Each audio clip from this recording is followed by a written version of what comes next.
हैं आप सब लोग। स्वागत करता हूं आपका फिर से आपके अपने चैनल रंजीत फिजिक्स एनवीटी में। और आज हम जो करने जाएंगे, लास्ट टाइम हमने किए थे 8 क्वेश्चन तक एनसीईआरटी के। आज आप देख सकते हैं एनसीईआरटी एक्सरसाइज क्वेश्चन नंबर 9, 10 और 11। आज 3 क्वेश्चन करेंगे। तो क्वेश्चन नंबर जो है, सबसे पहले हम 9 की बात करते हैं। क्वेश्चन में क्या पूछा है, इस सिस्टम हैज 2 चार्जेस। एक सिस्टम है और सिस्टम में हमारे पास कितने चार्जेस दिए हैं, 2 चार्जेस। QA 2.5 इंटू 10⁻⁻7 कूलम और QB -2.5 into 10⁻⁻7 coulomb located at point A। एक A पॉइंट के ऊपर कौन सा है, QA। ठीक है, देखिए ये चीज देखनी है। ये क्या है, कोऑर्डिनेट सिस्टम 0 0 0 0 मतलब फर्स्ट कौन सा पार्ट है, फर्स्ट पार्ट होता है जो है x एक्सिस और दूसरा पार्ट है y एक्सिस और तीसरा पार्ट है z एक्सिस पे। इसका मतलब x 0 है, y भी 0 है, इसमें कौन सा आ गया, z वाला। लेकिन डिस्टेंस कौन सा लिया है, क्योंकि z एक्सिस 2 टाइप के होते हैं, पॉजिटिव और नेगेटिव। तो ये नेगेटिव पार्ट है z एक्सिस का, ये पॉजिटिव पार्ट है, आप डायग्राम में देख सकते हैं। ठीक है, तो आप इसको मत देखिए, चार्ज आप कहीं पे भी रख सकते हो। यहां पे देखिए, ये पॉजिटिव पार्ट और ये नेगेटिव पार्ट। तो नेगेटिव वाला हमने कहां पे रखा है, चार्ज कौन सा है, QA। चार्ज पॉजिटिव है लेकिन डिस्टेंस कौन सा है इसमें दिया हुआ। वैसे डिस्टेंस नेगेटिव नहीं होता, लेकिन ओरिजिन से नेगेटिव की तरफ है, ओरिजिन से। दिस इज ओरिजिन, ओरिजिन से हमारे पास ये आ गया। B जो है 0 0 प्लस 15, जो B पॉइंट के ऊपर चार्ज रखा हुआ है, ठीक है, QB। तो वो हमारे पास कितने, x0 है, y0 है, z इसमें कितना है, +15। तो z जो है वो +15 हम कहां पे रखेंगे, ऊपर वाले। ये प्लस वाला क्वाड्रेंट के पार्ट है, ठीक है। ये वाला माइनस होता है, आपको पता है। ये वाला प्लस होता है, जो अंदर की तरफ जाएगा वो माइनस वाला होता है। यहाँ पे +y है, ये -y होता है। तो आपको पता है x एक्सिस का ये वाला प्लस, ये माइनस, y एक्सिस का ये वाला प्लस, ये वाला माइनस, z एक्सिस का ये वाला प्लस, ये वाला माइनस। ओके, तो हमने चार्ज रख दिए। अब बोला है यहां पे ये एक चीज और बताई है, what are the total charges and electric dipole. ठीक है, what are total charge and electric dipole moment of the system. ठीक है, तो टोटल चार्ज क्या होगा, टोटल चार्ज आपने बताना है कितना होगा। इसमें टोटल चार्ज क्या होता है, जितने भी चार्ज है, चार्जेस एडिटिव इन नेचर, सभी को सम करके जो भी वैल्यू आएगी वो क्या आ जाएगी हमारे पास है, नेट चार्ज। फिर उन्होंने बोला है इलेक्ट्रिक डाइपोल मोमेंट, तो आपको इलेक्ट्रिक डाइपोल मोमेंट भी निकालना है। तो डायग्राम को देखेंगे, ये x एक्सिस है, ये y एक्सिस है और ये z एक्सिस है। तो z एक्सिस के ऊपर मैंने 2 चार्ज रख दिए। ठीक है, ओरिजिन से कितने डिस्टेंस पे हैं, ये बात समझनी है आपने, 15, पॉजिटिव 15, पॉजिटिव नेगेटिव 15। तो टोटल डिस्टेंस, क्योंकि डिस्टेंस एक्चुअल में माइनस में नहीं होता, तो टोटल डिस्टेंस कितना आ गया इनके बीच में, 30। याद रखना है, ये कितना है टोटल डिस्टेंस, कितना है, 30। ओके, उसके बाद यहां पे चार्जेस की बात करें, प्लस चार्ज जो है A पॉइंट के ऊपर रखा है, माइनस चार्ज जो है वो B पॉइंट के ऊपर रखा है। अब नेट चार्ज क्या होता है, here QA and QB are located at point A and point B। जैसा कि आप फिगर में देख पा रहे हो, तो हमारे पास इस पॉइंट A पॉइंट के ऊपर ये हमारे पास QA जो है A पॉइंट के ऊपर रखा है, QB B पॉइंट के रखा है। ये उसके डायमेंशंस है, मतलब कितनी लेंथ पे है, कितने डिस्टेंस पे है, -15 ओरिजिन से, +15 ओरिजिन से। ठीक है जी, तो एज इट फॉर्म, क्योंकि इक्वल और अपोजिट चार्ज है, आप इधर देख सकते हैं, ये प्लस चार्ज है, ये नेगेटिव चार्ज है, और दोनों चार्ज का मैग्नीट्यूड इक्वल है। देखिए 2.5, वहां पे भी 2.5, 10⁻⁻7 और उधर भी 10⁻⁻7। तो इसका मतलब इक्वल और अपोजिट चार्ज कुछ डिस्टेंस से जब सेपरेट किए जाते हैं तो उसको हम क्या बोलते हैं, डाइपोल। तो ये क्या बना रहे हैं, डाइपोल। और नेट चार्ज क्या होता है, QA, जितना भी चार्ज है उसका क्या हो जाता है, अलजेब्रिक सम। तो हमारे पास 2 चार्ज हैं, इनका सम QA प्लस QB। लेकिन जो QA है वो प्लस है और QB है वो माइनस है। प्लस माइनस क्या हो जाएगा, 0, प्लस माइनस क्या हो जाएगा, 0। और उसके बाद इसका मतलब नेट चार्ज इसका कितना है पूरे सिस्टम में, 0। अब इलेक्ट्रिक डाइपोल मोमेंट कितना है, नेट चार्ज तो 0 है, लेकिन इलेक्ट्रिक डाइपोल मोमेंट कितना है, तो हमें पता है वो क्या होता है, product of either of charge and distance between 2 charges. उन चार्जेस के बीच में डिस्टेंस कितना है, ठीक है, डिस्टेंस बिटवीन देम कितना है, 30। ओरिजिन से 15 इधर, ओरिजिन से 15 इधर, तो 15 प्लस 15 कितना हो गया 30। एक्चुअल में डिस्टेंस कभी माइनस में नहीं होता। कुछ बच्चे सोच रहे होंगे -15 प्लस 15, ऐसा कुछ नहीं है, डिस्टेंस कभी नेगेटिव नहीं होता, ये इसका रिप्रेजेंट करने का तरीका होता है, ठीक है। नेगेटिव इस साइड होता है, पॉजिटिव साइड, डिस्टेंस हमारा दोनों के बीच में पॉजिटिव ही रहता है। तो 15 प्लस 15 कितना डिस्टेंस हो गया, ए बी जो है, ए ये है बी, तो कितना डिस्टेंस हो गया 15 इधर 15 इधर, 15 प्लस 15 15 प्लस 15 हो जाते हैं 30, तो 30 सेंटीमीटर।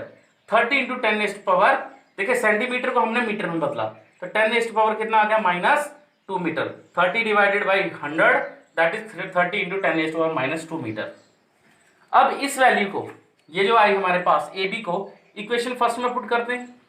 तो क्यू तो हमें पता है, ये देखिए चार्ज, कोई भी चार्ज ले लो, आइदर ऑफ चार्ज, ये वाला चार्ज लो आप, चाहे क्यू ए ले लो चाहे क्यू बी, क्योंकि डाइपोल का फार्मूला ये होता है, डाइपोल मोमेंट का product of either of charge and distance between them, क्योंकि दोनों चार्ज की वैल्यू सेम होती है। तो हमने यहाँ पे लिया 2.5 इंटू 10⁻⁻7 इंटू जो डिस्टेंस क्या था ए बी 30 इंटू 10⁻²।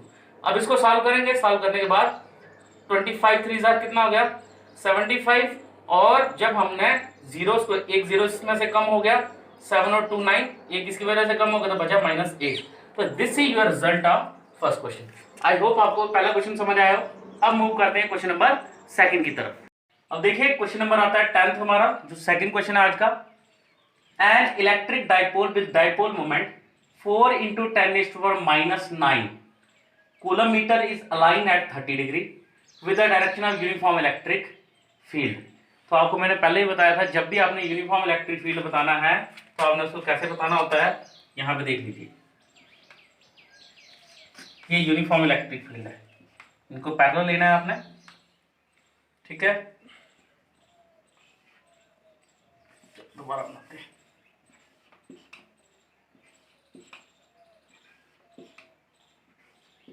तो इनके ऊपर अलाइनमेंट हुई है डाइपोल की। और डाइपोल पता है आपको, दो चार्ज का सेटअप होता है, तो यहाँ पे ऐसे 30 डिग्री का एंगल बन रहा है इलेक्ट्रिक फील्ड के साथ, ये डाइपोल है, एंगल कितना बन रहा है 30 डिग्री, ये यूनिफॉर्म इलेक्ट्रिक फील्ड है, याद रखना है। तो एंगल कितना बन रहा है इसके साथ 30 degree with the direction of uniform electric field, तो इस डायरेक्शन में, ओके। अब मैग्नीट्यूड, इलेक्ट्रिक फील्ड जो है इसका मैग्नीट्यूड कितना दिया हुआ है 5 इंटू 10⁻⁴ न्यूटन कूलम इनवर्स, ठीक है जी, ओके। उसका calculate the magnitude of torque, आपको टार्क निकालना है। तो टार्क आपको पता है क्या फार्मूला होता है, पीई साइन थीटा। पहले गिवन वैल्यूज लिख लेते हैं।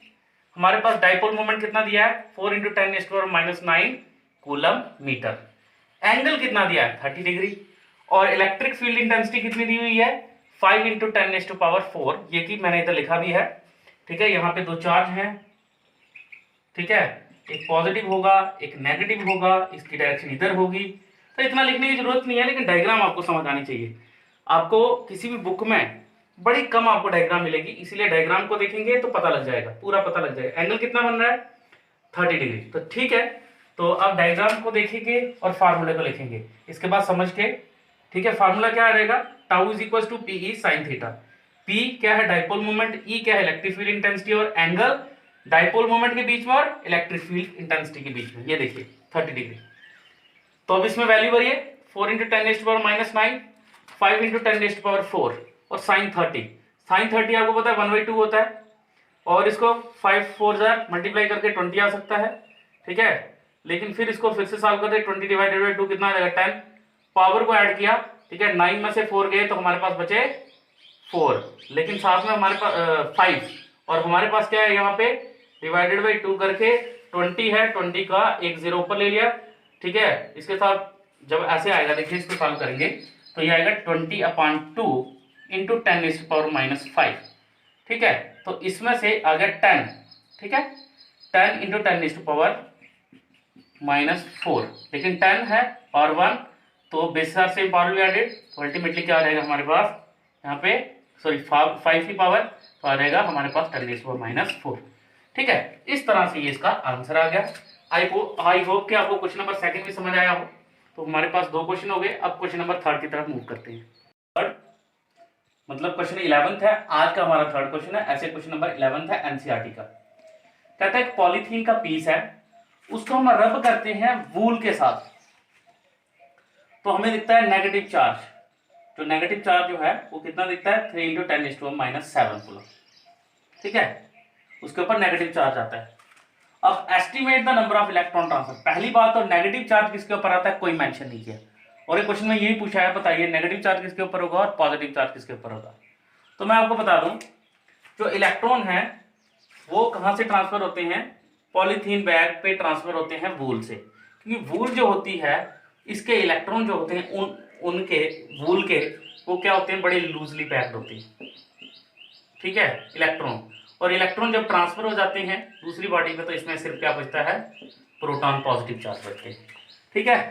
तो याद रखिए इसमें फ्री इलेक्ट्रॉन होते हैं, जल्दी से ट्रांसफर हो जाते हैं जब भी उनको आप क्या करेंगे, रब करेंगे फ्रिक्शन से। तो याद रखना है कहां से ट्रांसफर हुए, वूल से इलेक्ट्रॉन ट्रांसफर हुए पॉलीथीन के ऊपर, ये लिखा भी है मैंने। अब चार्ज कितना है, -3 × 10⁻⁷, और इलेक्ट्रॉन के ऊपर, एक इलेक्ट्रॉन के ऊपर कितना चार्ज होता है, ऑन वन इलेक्ट्रॉन के ऊपर, ठीक है, कितना होता है, -1.6 × 10⁻19 कूलम होता है, -1.6 × 10⁻⁻19 कूलम। और number of electron transfer to polythene, ठीक है, इलेक्ट्रॉन ट्रांसफर हो रहे हैं पीस फ्रॉम कहां, पॉलीथीन पे ट्रांसफर हो रहे हैं वूल से, तो कितने ट्रांसफर हुए, उनसे ट्रांसफर हो रहे हैं पॉलीथीन के ऊपर, तो कितने ट्रांसफर हुए, देखिए हमें पता है, हम पढ़ चुके हैं कि Q = NE के बराबर होता है। तो N किसके बराबर होगा, Q/E, where Q is the net charge, E is the charge on electron, तो Q/E वैल्यू भरिए, टोटल चार्ज हमें दिया है -3 × 10⁻⁷ जो कि ट्रांसफर हो रहा है, E कितना दिया है, ठीक है, -1.6 × 10⁻⁻19, माइनस माइनस कैंसिल हो गया, सॉल्व करके 1.875 × 10⁻12, ये इसके नंबर आ गए।